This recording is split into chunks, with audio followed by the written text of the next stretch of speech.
가끔 뒤에 군살 많은데 이거 어떻게 해요? 근데 사실은 무좀일 가능성이 높아요. 보통 우리가 무좀 연고제 보면은 하루 만에 사라진다고 했는데 하루 만에 안 사라져. 연고를 제대로 못 쓰는 경우들이 진짜 많거든요. 병원에서 치료를 하기 전에 생활 습관을 교정을 하라고 얘기를 해요. 일단 무좀이 싫다면 피해야 되는 게 뭐냐? 일단 무좀균이 뭐냐면 결국은 곰팡이에요. 피부 사상균이라는 거에 의해 피부의 표재성, 표면이 감염이 된 거를 우리가 무좀이라 얘기하거든요. 그럼 곰팡이가 언제 잘 생겨요? 습기 찬 상태에서 잘 생기죠. 그렇기 때문에 장마철에 신발을 신었어. 더워. 습기도 찼어. 땀이 많이 고여 있어. 그럼 그럴 때 더 잘 생길 수가 있는 거죠. 무좀이 독해서 안 사라지는 게 아니라 치료를 올바르게 못하는 경우가 되게 많아요. 가장 많이 생기는 타입이 발에는 지간형이 있거든요. 발가락 사이에. 근데 걔네들이 되게 살이 잘 짓물러요. 그럼 어떤 일이 있을 수가 있냐면 2차적으로 세균감이 생길 수가 있어요. 우리가 발은 또 깨끗한 상황이 아니잖아요. 무좀에다가 2차적으로 세균감까지 돼서 발이 팅팅 붓거나 빨갛거나 염증이 생길 수가 있어요. 그럼 뭐 사실 그때는 무좀 치료만 하면 안 되고 세균감염 치료까지 같이 써야 되거든요. 그러니까 그때는 좀 일이 커질 수가 있죠. 그래서 그런 것들을 예방하기 위해서는 무좀은 또 미리미리 치료해 놓는 게 좋죠. 발무좀은 첫 번째가 지간형, 발가락 사이 지간형이고 두 번째가 소수포형, 물집 같은 게 생겨요. 좀 소수포형이 헷갈릴 수가 있는 게 우리가 손바닥이랑 발바닥에 한포진이라고 그래가지고 습진 계통들이 이렇게 또 물방울 모양으로 생길 수가 있어요. 근데 그거나 피부과 가면 치료되는 거 아니야 싶을 텐데 왜 감별이 돼야 되냐면 소수포형 무좀약을 이 아까 말한 한포진에 쓰면 효과가 전혀 없는데 반대로 한포진에 쓰는 연고, 주로 스테로이드거든요. 걔를 소수포형 무좀에 쓰게 되면 무좀이 더 악화될 수가 있어요. 세 번째로는 각화형. 각화형이 굳은 살이랑 감별이 어려워요. 그래서 우리 가끔 뒤에 굳은 살 많은데 이거 어떻게 해요? 근데 사실은 각화형 무좀일 가능성이 높아요. 근데 이게 우리가 굳은 살로 알고 사는 거죠. 보통 뒤꿈치에 그런 경우들이 많거든요. 진짜 굳은 살은 마찰이 많이 생기는 부위에 생기거든요. 압력이 많이 생기는 부위에. 그러니까 대표적으로는 운동하시는 분들이 운동했었을 때 운동화가 특정 부위에 하중이 많이 걸리는 부위, 그리고 어떻게 발가락 사이 이런 부분들에 많이 생길 수가 있어요. 그러면 굳은 살은 치료 방법이 뭐냐? 압력의 제거예요. 그러니까 발볼이 넓은 걸 신어야 되겠죠. 그러니까 뭔가 신발을 신었을 때 편안해야 돼요. 발볼이 좁고 얘가 계속 밀착돼 있고 이러면 그 압력들이 쌓이면서 굳은 살이 될 수 있기 때문에 굳은 살을 치료하려면 일단 발가락 자체가 살짝 벌어질 수 있을 정도의 공간의 넉넉함을 갖고 있는 그런 신발들을 신는 게 도움이 되겠죠. 쿠셔닝도 잘 돼 있고요. 이렇게 세 가지 정도로 나눠볼 수가 있고 발톱 무좀도 있는데 얘는 보통 색이 노래지면서 발톱이 약간 두꺼워진다거나 좀 잘 부서지는 형태를 띠는 경우가 있어요. 그래서 본인 발톱 딱 봤는데 뭔가 살짝 두꺼워지면서 좀 잘 부스러지게 생겼으면 또 발톱 무좀을 한번 의심해보긴 해야 돼요. 소외도 생겨요. 발보다는 좀 드물긴 해요.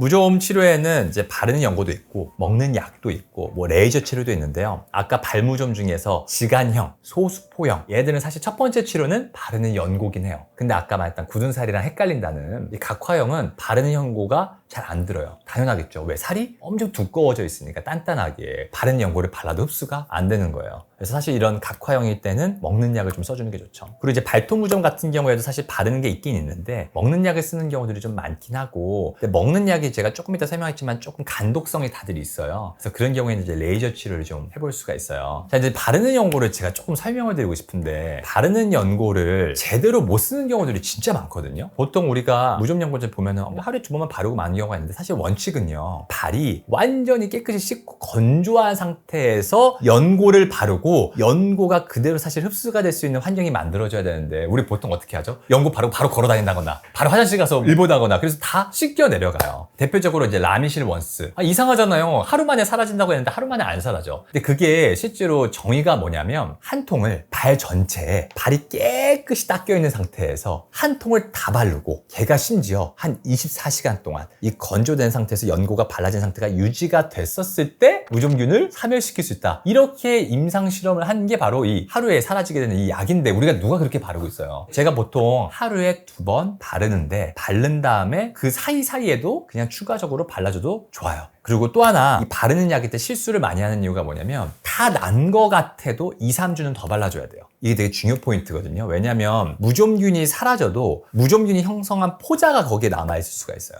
그렇기 때문에 2주 정도는 더 발라주는 게 올바른 치료 방법이고 먹는 약은 우리가 크게 한 3종류가 있어요. 성분으로 따졌을 때는 사실 이트라코나졸, 플루코나졸, 그리고 터비나핀 이렇게 3종류가 있어요. 거기에 상품명이 여러 개가 있는데 우리가 앞에서 말씀드렸던 각화형 발무좀이나 발톱 무좀인 경우에 보통 이 먹는 약을 쓰는데 이 먹는 약을 썼을 때 간독성이 좀 있어요. 그래서 원래는 간 검사를 꼭 하고 먹는 게 원칙이긴 해요. 발톱 무좀 같은 경우에는 사실 한 몇 개월 이상 먹어야 돼요. 그럼 우리가 간독성도 있다는데 몇 개월 이상 먹으래 라고 하면 안 좋다고 느낄 수 있는데 왜 그래야 되냐면 여기에 이게 발톱이라 쳐볼게요. 발톱 만드는 공장이 여기 있어요. 그리고 여기가 발톱이에요. 자, 그러면 어떻게 자라나는 거냐면 여기서부터 만약에 발톱 무좀균 약을 먹었어요. 무좀균 약 때문에 치료된 새로운 발톱이 여기부터 여기까지 자라나가면서 감염된 발톱을 빠져나갈 때까지 먹어야 되기 때문에 여기 있는 애가 여기까지 올라오기 위해서 시간이 많이 걸리죠. 자, 근데 발톱 무좀 중에 어떤 경우가 많냐면 이렇게 테두리 부분을 먹은 경우가 있어요. 자, 그러면 만약에 이 끝만 먹은 경우는 그래도 한 얼마 안 먹어도 끝에 있는 부분이 탈락이 될 텐데 점점점 밀고 나오니까 자르면 탈락이 될 텐데 이렇게 된 경우들 있잖아요. 이렇게 있는 경우들은 여기에 있는 부분이 여기까지 올라와야 되니까 조금 더 충분하게 먹어줘야죠. 근데 먹는 약도 마찬가지로 내가 다 나았다 생각하더라도 2, 3주 정도는 더 먹어줘야 돼요. 아까 앞에서 말씀드렸던 이 포자가 남아있어서 재감염이 될 수가 있기 때문에. 그리고 마지막이 레이저 치료가 있어요. 이제 레이저 치료에는 사실 핀포인트랑 뭐 루눌라 이런 애들이 있는데 어떤 원리냐면 열 에너지로 무좀균을 죽인다거나 특정 파장대의 빛으로 무좀균을 죽인다거나 이런 원리인데 레이저 치료로 무좀균을 치료하는 이유는 사실 앞에서 말씀드렸처럼 발톱 무좀인 경우에 장기간 약을 먹어야 되잖아요.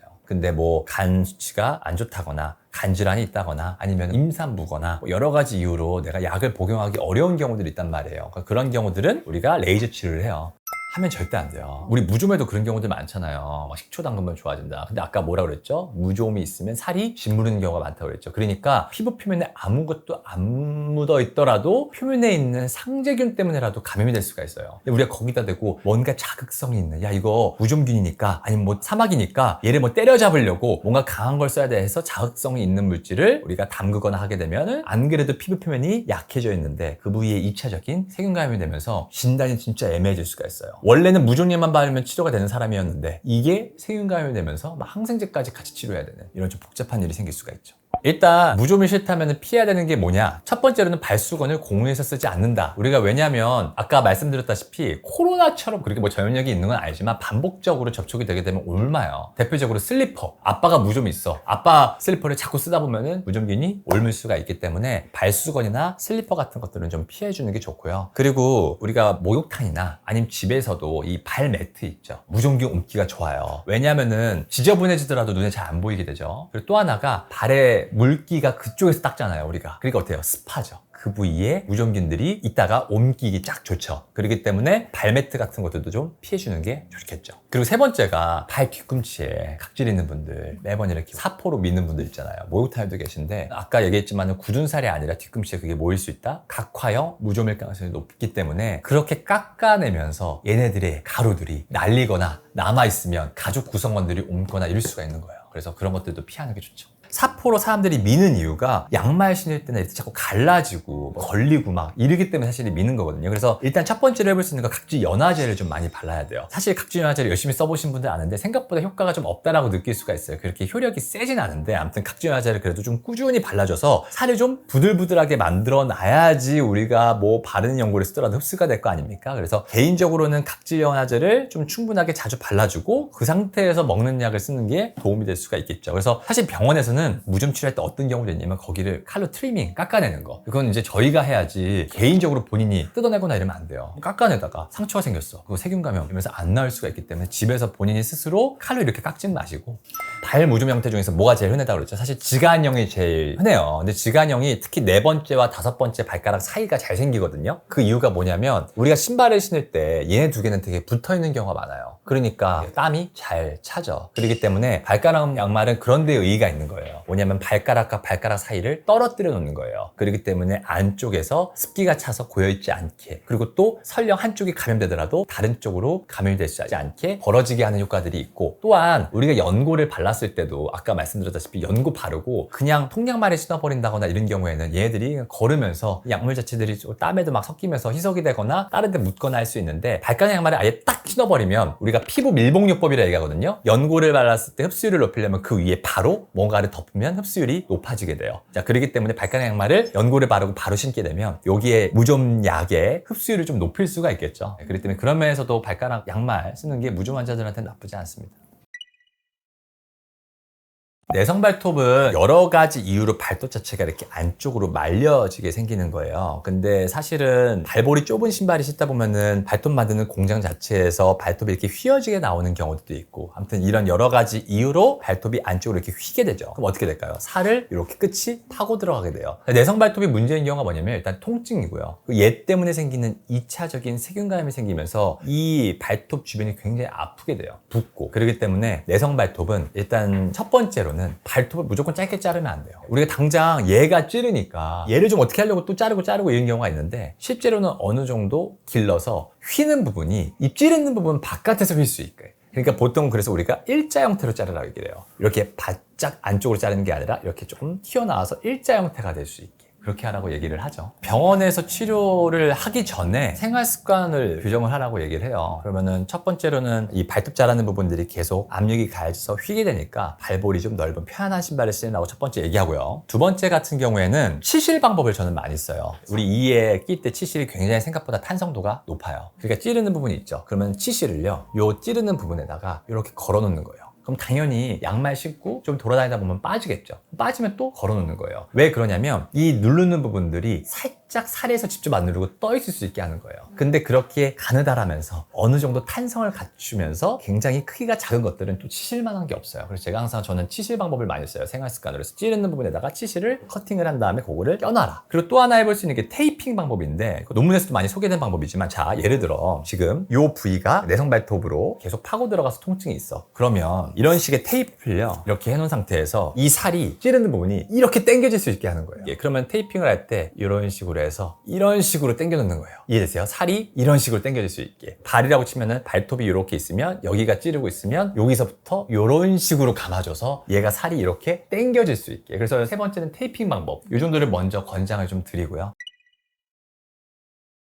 의사분들 잘 감별 못하는 경우가 되게 많아요. 근데 두 개가 이유가 완전 달라요. 키누는 굳은 살 생각하시면 돼요. 압력 때문에 생기는 거고, 사마귀는 바이러스예요. 그러니까 번지죠. 그러니까 두 개가 감별이 필요한 거거든요. 그럼 첫 번째로는 일단 모양으로 좀 감별을 해볼 수가 있는데, 티눈 같은 경우에는 압력을 이렇게 지속적으로 계속 받게 되니까 그 부위에 각질이 약간 원뿔 모양으로 좀 안에 중앙 쪽에 발달되게 돼요. 이걸 우리가 핵이라고 얘기하는데, 그 부분이 좀 노랗게, 우리 굳은 살 있는 분들 잘 보면 약간 가운데 노랗게 핵처럼 있는 부분들이 있어요. 그래서 그런 것들이 존재하고, 사마귀는 HPV 바이러스 때문에 생기는데 얘네들 때문에 혈관을 안쪽에 증식을 시켜요. 피부가 이렇게 있고요. 거기에 사마귀 때문에 살이 이렇게 튀어나와 있다라고 하면 혈관이 이런 식으로 U자 모양으로 위로 발달하게 돼요. 그렇기 때문에 위에서 보게 되면 약간 그 혈관들이 위로 올라와 있어서 점점점점 이렇게 보여요. 모양으로 좀 감별을 할 수가 있고요. 그리고 두 번째로는 위치적인 측면에서 흰우는 굳은 살의 일종이다. 그러니까 압력이 가해지는 부위. 발가락 사이가 계속 여성분들이 하이힐 신고 발볼 좁은 거 신어가지고 네 번째와 다섯 번째 발가락 사이가 이렇게 압력이 가해지는 부분이 통증이 있으면서 그렇게 노란색 핵을 띠면서 생기면 그게 흰눈인 거고, 사마귀는 어디든지 생길 수가 있겠죠. 그렇기 때문에 발이나 이런 데 생길 수도 있지만 얼굴에도 생기고 몸에도 생길 수가 있고, 그래서 그렇게 생기는 위치로 판단할 수가 있고요. 세 번째가 조금 더 확실한 감별 포인트 중에 하나인데, 바로 잘라진 단면을 보는 거예요. 그래서 우리가 아까 말씀드렸던 모양이나 위치로는 감별이 안 된다 싶으면은 윗부분을 깎아보는 거예요. 자, 윗부분을 살짝 깎았어요. 그러면 티눈 같은 경우에는 노란색 핵을 가지고 있는 경우들이 많고, 사마귀는 자, 이 그림에서 여기를 이렇게 커팅했어요. 그럼 여기에 단면이 어떻게 보일까요? 이렇게 보이겠죠? 왜? U자 모양을 이렇게 잘랐으니까 점점점 보이죠? 그래서 우리가 핀 포인트 블리딩, 핀을 콕콕 찌르는 듯한 모양으로 출혈이 생긴다. 그래서 그걸로 감별할 수가 있어요. 그리고 사실 개수가 기본적으로 티눈은 위치가 조금씩 떨어져서는 몇 개씩 생길 수가 있지만 한 개 위치에 한 개 정도씩 딱 이렇게 있는 경우가 많은데, 아까 말씀드린 사마귀는 바이러스 때문에 주변으로 이렇게 퍼져가지고 군집해서 여러 개가 생기는 경우가 많아요.